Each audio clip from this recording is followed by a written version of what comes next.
Yes. He gave him an opportunity to be seen by colleges so that he could obtain a scholarship. My assistant coach called me one day, and I think I found a kid pretty good player. And I said, well, where did he play high school? He didn't. You know, I kept saying, well, where's he from? Well, I don't know. Steve was offered a chance to play at San Jacinto Junior College. I'm looking at Lou. I'm like, where's San Jacinto College? He's like, in Texas. I'm like, Texas? I never thought about leaving Maryland to go all the way to Texas to go to school. So I get back home, you know, talk to my family about, you know, the possibility of going to San Jacinto. So my grandma was like, it might be the best thing for you. Then I made the decision to go, of course. Steve was 18 and a long way from home. Oh, yeah, he definitely was homesick. He was calling like every week, just basically ready to go AWOL down there, talking about he's going to come back home. I was like, don't ever come back, man. I was like, just stay down there, man. When he went to San Jack, that's all I used to hear out about. You know I love you. You know I love you. You know, he most definitely was homesick. I'm crying every day telling Coach Janan and Coach Wells, I want to go home. I want to go home.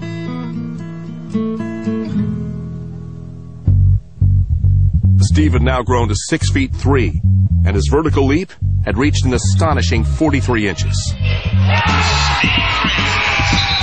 He hadn't played organized ball for a couple of years, so he was kind of raw. But about halfway through the year, all of a sudden in games, you started really seeing, you know, how good he could be. I remember sitting there, I turned to someone next to me and said, you know, Steve could be playing for a lot of money someday.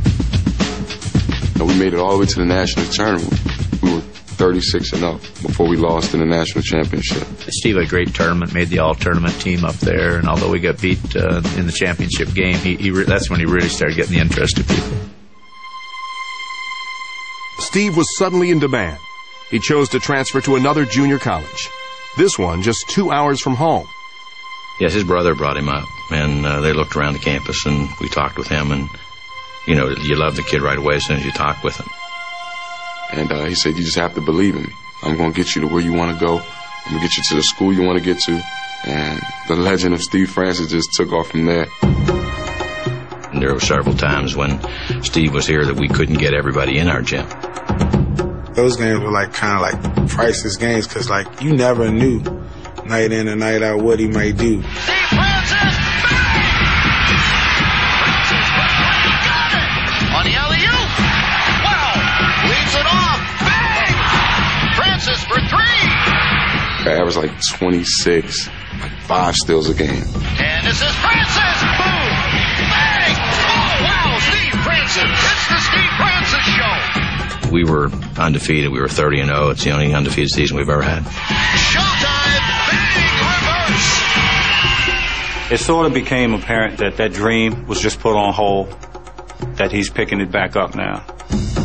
Gary Williams, the head coach at the University of Maryland, wanted to see for himself what the fuss was all about. You heard a lot about him during the summer, too.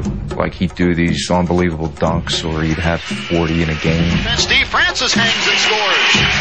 That word gradually gets out. And a steal by Francis! Man, when he was there, I didn't miss, man. I'm just pulling up for three. Da, da, da, da. And everybody, you know, everybody knows what I'm doing. After the season, Steve transferred to the University of Maryland, his 6th school in 6 years. I don't think it's been that much hype about one player coming to a school around here in a long, long time. This is the next level for him. You can just see it in his eyes. Stevie Francis! Showtime! You want excitement? You got it. Wow! Led by Steve, the Terrapins won their first 10 games. We were unbelievable. We beat Stanford, which was supposed to be one of the top teams. That's when I grew up. Oh, my! Francis for 3 more. He's 9 for 9. On his birthday in Atlanta, Georgia, against Georgia Tech, he went baseline on Jason Collier. I mean,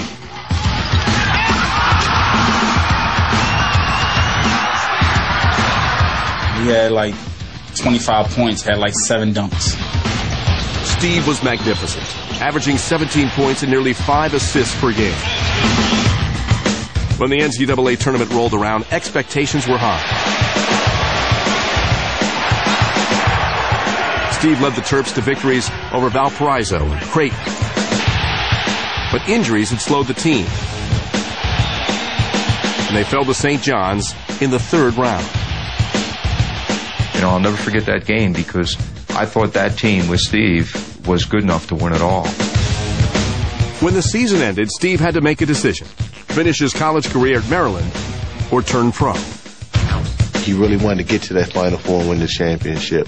But after we did the evaluation of talking to the NBA and different teams, it was hard for him to go back. Clearly, he was a lotto pick.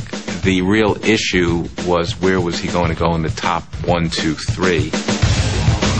In just 3 years, Steve had gone from high school dropout to NBA lottery pick. But the day he dreamed of wouldn't go as planned.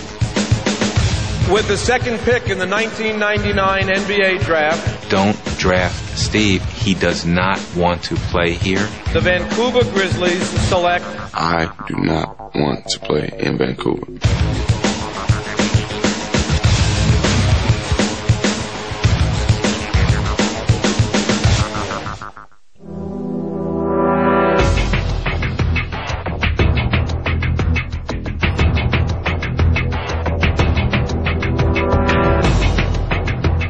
So we're at the draft. So it's at my hometown. It's at the MCI Center. So it's jam-packed. My family, my grandmother, everybody, we're all sitting there. So I'm excited. I'm like, yeah, Chicago about to pick. They about to pick. I'm about to get #1 pick. He's been mentioned all week as a potential #1. What a night this promises to be for Steve Francis. Steve Francis was on the doorstep of a dream. Only one thing could ruin it. I'm like, man, Jeff, I do not want to play in Vancouver. He's like, Steve, I understand. So, I'm repeatedly telling this because we knew they had the #2 pick. Don't draft Steve. He does not want to play here. David Stern, the commissioner, comes up to the podium. With the 1st pick. With the 1st pick, the Chicago Bulls select. I'm like, yes. Elton Brand from Duke University.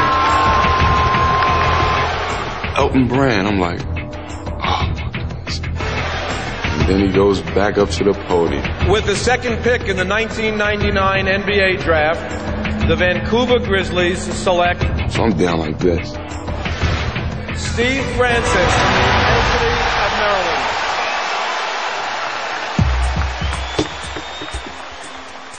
My grandma told me, don't poke my lip out. Go up there. The Maryland guard looked like he might trip over his bottom lip on the way to the podium. So I'm up there shaking the commissioner's hand, and he says to me, don't worry about it. There'll be better days. You'll have a great career. Unfortunately for the Grizzlies, the expression on Francis's face spoke volumes.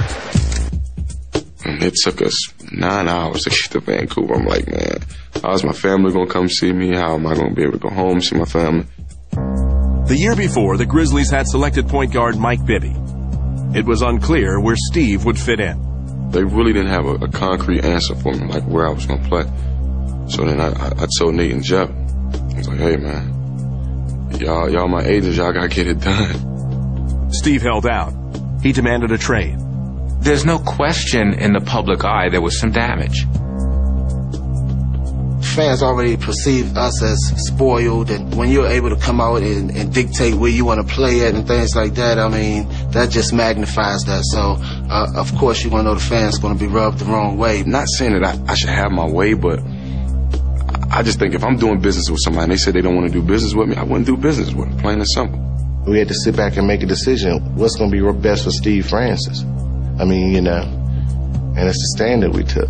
We spoke with a number of general managers, and Houston was a city and a team that had the right components of issues with the cap. It was, at that time, the largest trade that